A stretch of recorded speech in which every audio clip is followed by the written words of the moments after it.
Hello friends, and welcome to Inconvenience Food. My name is Brooke, and on this channel I'm going to be talking about the rise of processed and convenience foods in America, the companies that brought us and in many cases still bring us those foods, as well as what they say about us socially, culturally, and sometimes even politically. Last but not least, as a food person, someone who spends a lot of time in the kitchen, a lot of time cooking, I would like to answer the question, are these foods any good? And more specifically, are any of the weird recipes from mid-century that involve these foods any good? So if you are interested in the sociocultural implications of convenience food, and or if you just want to see a middle-aged goth make some weird food, please consider subscribing to my channel. So for my first video, I want to talk about one of mid-century America's most ubiquitous prepared foods, gelatin. The reason that I want to talk about gelatin, two reasons that I want to talk about gelatin. First, on the sort of social and cultural side, the history of the mass production of gelatin is surprisingly complicated. And then number two reason is culinary. I have questions about gelatin, and I particularly have questions about the things that people were doing with gelatin in mid-century America. The mass production of gelatin enabled the development of one of the most notorious and frankly often revolting looking side dishes, the gelatin salad. And there are also a whole bunch of really interesting looking gelatin-based desserts from that time period. So I'm gonna try out a couple of them today from this book, brought to us by the good people at Knox in 1941. But before we get into that, I am going to talk a little bit about the history of the production of gelatin. Gelatin is super readily available today.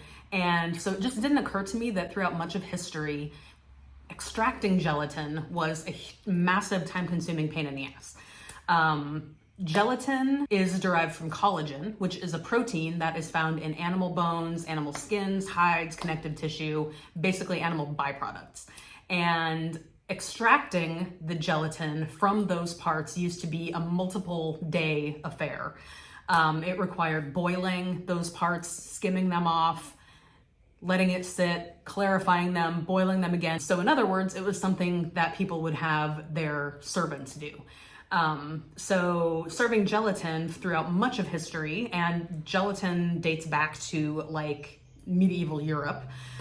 So being able to serve gelatin was a status symbol. It indicated that you had staff or you had enslaved people who were working for you in order to extract this gelatin, through this process that took several days to accomplish. So the perception that gelatin and jellies were something that you found in elite households was reinforced when James Hemming started to prepare them in the United States for Thomas Jefferson. So there's sort of a myth that Thomas Jefferson brought gelatin to the United States, which is not true. It had been, prepared and served within upper class households before Thomas Jefferson, but he did, I think, help to popularize it. James Hemmings was an enslaved chef who worked for Thomas Jefferson. He actually was a half sibling of Thomas Jefferson's wife. Curious. And when Thomas Jefferson was appointed a minister, I think, to the French court, he went to Paris and he took James Hemmings along with him. And James Hemmings actually ended up becoming the first American to be trained by chefs in France, which I thought was super interesting. I had no idea. He ultimately ended up recreating a wine jelly for Thomas Jefferson. This was like in the late 18th century. So clearly this was something that was happening. These dishes were something that was being created and served at the most elite level of cookery in the most elite households in the United States. By the early 1800s, the first industrial revolution was in full swing, and scientists were starting to look for a way to mass produce gelatin, which I don't know why this was such a struggle, but it apparently really was. It was an obvious kind of way to monetize animal byproducts. So when you have slaughterhouses that are, slaughtering animals for food, you end up with leftover parts, bones, connective tissue, skins, hides, the very pieces that are used to produce gelatin. So there was this sort of interest in figuring out how to mass produce gelatin. And in 1822 in New York, a man named Peter Cooper, who is also an interesting character, I'll link a story about him below, bought a factory that was in the business of producing glue as well as chalk and gelatin, among other things. So basically anything that you could make from an animal byproduct, his little factory was making. So he, and in 1845, I believe it was, he actually filed a patent for the production of a granulated version of gelatin that could be reconstituted in water, which will sound familiar to anybody who has ever made Jell-O out of a box. And then in 1890, Charles B. Knox and his wife Rose pulled together $5,000 and invested it in the purchase of a gelatin works. And either that same year or possibly in 1893, I saw sources that said both online, Charles developed basically the same kind of process. He developed a process for the production of pre-granulated unflavored gelatin, which still exists today. For her part, Rose wrote hundreds of recipes involving gelatin. It is far from being her only or biggest contribution to this company. So she was, I don't know if she was literally Charles's business partner or if she was sort of his de facto business partner. When he died, she actually ended up taking it over. And boy, did she run circles around him, not to speak ill of the dead, but she really knew what she was doing. She was extremely savvy from a business standpoint, and she made a bunch of changes. Apparently Charles had developed a bunch of sort of peripheral business lines, and she spun those off into their own companies. She instituted a 5-day work week and gave her employees 2 weeks of paid vacation, which apparently both of those were just unheard of at the time. She perhaps most impressively steered the company through the Great Depression without losing a single employee. She was kind of amazing. So she's another one. If you don't know who she is, you don't know her story, look her up. She was very interesting. So this brings us to what I personally am really here for, the terrifying gelatin-based recipes. What was the origin story of these gelatin salads? And as I looked into this, you may or may not be surprised to learn that, as was the style at the time, we have gender roles to thank for it, or potentially to blame for it, depending on how you look at it. When you think about, mid-century America, the ideal was the nuclear family. You got a mom, dad, couple of kids. Dad is working. Dad potentially, is contributing to the war effort in some way during World War II. Mom is either at home with the kids or she has a job of her own. Whether they stayed at home or worked outside the home, the expectation of women was that they were going to feed their families, they were going to feed them well. Essentially, they were going to show their families that they loved them through the way that they cooked. An interesting tension started to arise when all of these convenience foods started to become, widely available around that same period of time. So cooking became faster than it ever was before. It became easier than it ever was before. But women didn't want it to seem like it was too fast or too easy because they didn't want, to be perceived as being lazy. They didn't want it to seem like they didn't love their families. They didn't want to, slap a TV dinner on the table and, there you go. Like, where's the love in that?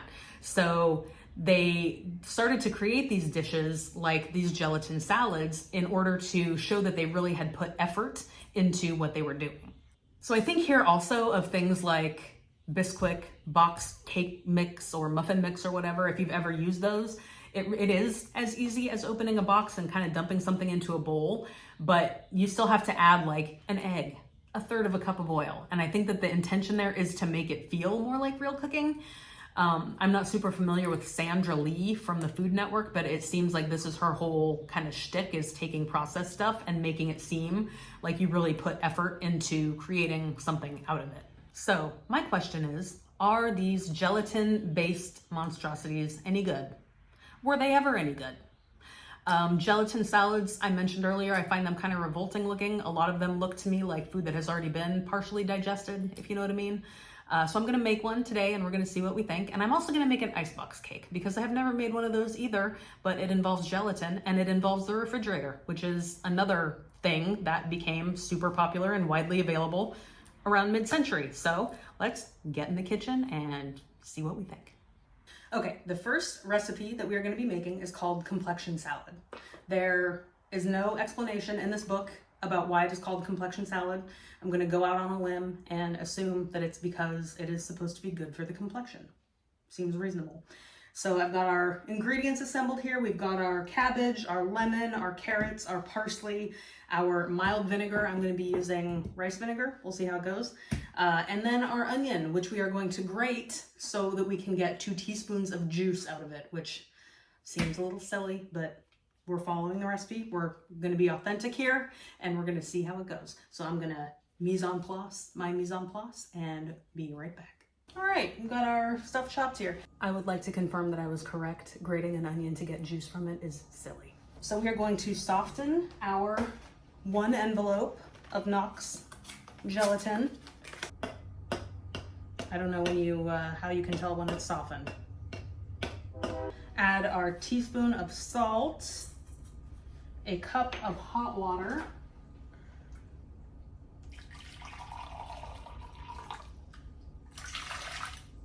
and stir until dissolved. Oh, it dissolves very quickly. 3 tablespoons of our vinegar, vinegar and lemon juice. Okay, a tablespoon of lemon juice, and our onion juice. Now here's where this becomes interesting, and we're gonna have to wing it a little bit. Turn into tray of automatic refrigerator. Turn up cold control. Do not freeze, and when mixture begins to stiffen, add remaining ingredients. I do not know what the tray of an automatic refrigerator is, but I think I'm going to actually stick it in the freezer for a few minutes and see what happens. And then once it is stiffened, we're gonna throw in the rest of our stuff here. So over here we have 3/4 of a cup of grated carrots. This is, I think, probably more than 3/4 of a cup of sort of shredded cabbage.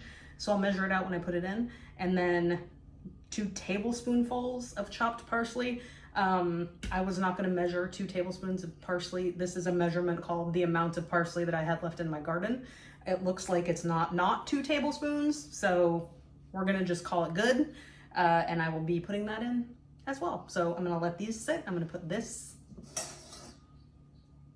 into the freezer until it stiffens. And then I think we will get on with our icebox cake. So for the icebox cake, I am pre-dissolving the gelatin, and it smells like wet hair or something. Ugh. It smells like an animal byproduct.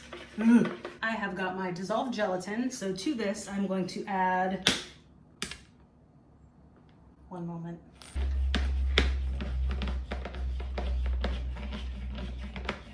To the gelatin, I'm going to add a cup of crushed canned pineapple, 1/4 of a cup of sugar, a 1/4 of a teaspoon of salt, and another tablespoon of lemon juice. All right, so same instructions about the tray of the automatic refrigerator and turning up the cold control and not freezing. So I'm gonna, I guess, put this in the freezer for a second next to the other one. And in the meantime, I'm going to whip 3/4 of a cup of cream. So our pineapple mixture is thickening up very quickly, I assume because it has much less liquid in it than our Jello salad mixture over there. So I'm just gonna go ahead and proceed with this recipe. Okay, so we are taking our pineapple item and we are going to fold in this whipped cream, which I whipped to sort of soft peak stage. The recipe doesn't specify. I'll do probably a video about dole at some point because dude. Okay, so I do not have a mold for any of these, so I'm kind of just winging it. I'm going to use for this, I'm going to use a loaf pan. We are going to line the sides and the bottom with lady fingers. Oh, they fit perfectly in there. Look at that.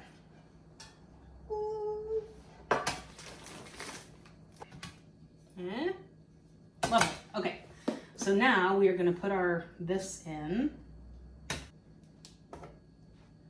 Cover with more of these. Oh no, they don't fit now that I did the sides. All right, we're gonna go the other way. Looking like this. Beautiful. Alternate cakes and cream until mold is filled. So it doesn't say whether you're supposed to end on a cream layer or a cake layer. So I'm gonna end on the cream layer because I only have 4 ladyfingers remaining. And now it says to put it in the fridge for 3 to 4 hours. So we're gonna pop it in there. In a stroke of perfect timing, as I put the Icebox cake into the fridge, I see that our little gelatin goop is starting to thicken up. So we're gonna pop in our 3/4 of a cup of cabbage. This looks just like the saddest diet food ever, but we'll see. Maybe we'll be surprised. And our parsley and some bonus cabbages. Mmm, delicious. Doesn't look like blow up at all. Smells, honestly, more than anything, it smells like vinegar. All right, so it says to turn it into a mold that has been rinsed in cold water, which I am using a non-stick loaf tin, but I still rinsed it in cold water for authenticity. Oh, this is sad. Okay, so this is gonna be a very short salad. Okay, so this does not exactly fill up this tin, but that's fine. I don't know that it's necessarily supposed to. And then it just says, chill.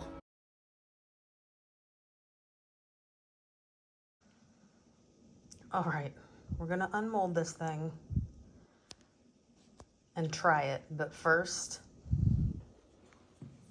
we all need to experience this noise.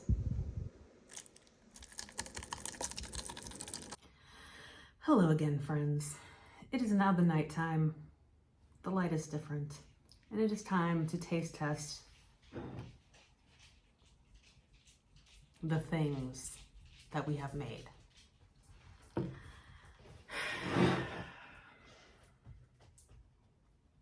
Okay, so the process of unmolding this was, look at it shine. Look at them shine.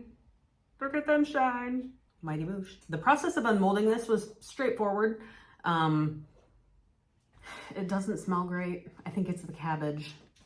It just has that cabbagey thing happening. So we'll try that first. And then this cake thing, I suspect would benefit from more time in the refrigerator. I just don't know if it's if the cream and pineapple part is liquidy enough to really soften this, but we'll give it a shot in a second. Okay, so first we're gonna try our complexion salad. Yeah, I'm not optimistic. It's so wobbly and so shiny. The dog is sniffing intensely.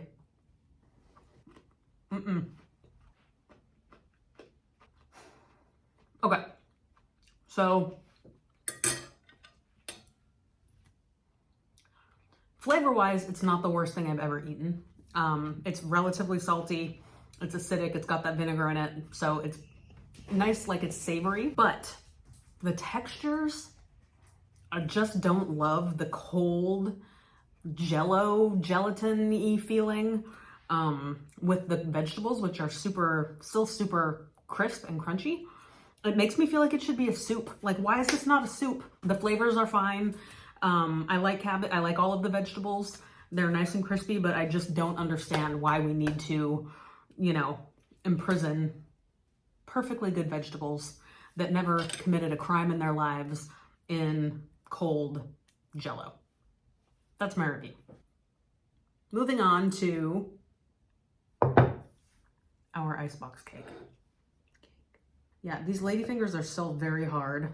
I left it in for 3 hours. It said 3 to 4, so it's definitely on the early side of that. But I just don't know that these ladyfingers would ever get completely soft based on the mixture that they're in. But We're gonna give it a whirl. Yeah. Questionable.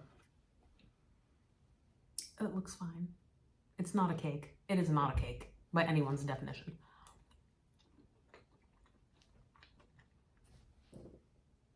It's fine. The flavors are delicious. I love pineapple.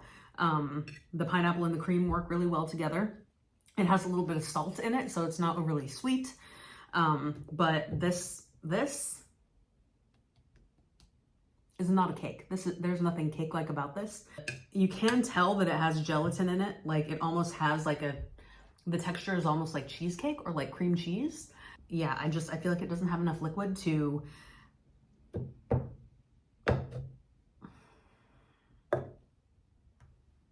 cakeify these ladyfingers.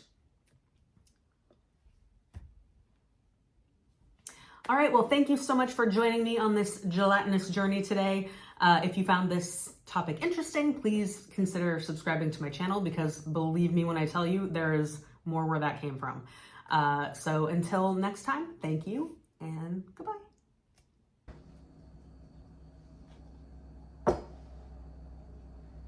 It just, oh God, it wobbled. I mean, obviously jello wobble. Got cabbage teeth. Can't see what I'm doing. It's my first YouTube video. I don't know how it works.